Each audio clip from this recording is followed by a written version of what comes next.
Triater heeft met 8 andere theatercelskippen naar de landelijke basisinfrastructuur. Ze krijgen 1,6 miljoen euro subsidie van het Rijk op een begroting van 2,4 miljoen. De Rie van Cultuur zou dat theater wel uit deze landelijke top kennen.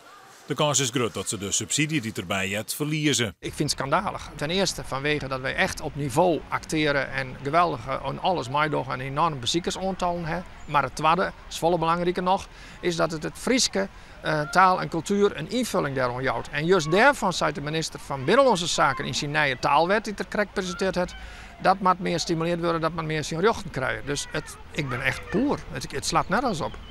Bij Oeral op Skielge is ik min te spreken over het advies.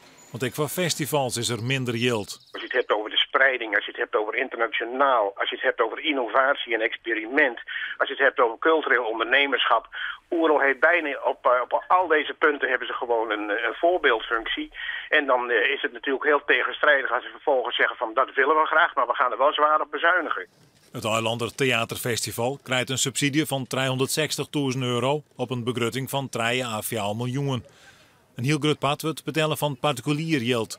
Toch zal minder subsidie grote gevolgen naar voor Oeral, zo verwacht het Mulder. Dat wij de komende jaren een behoorlijke stap terug zullen moeten doen. En meestal veroorzaakt dat een soort stilstand. En stilstand is achteruitgang.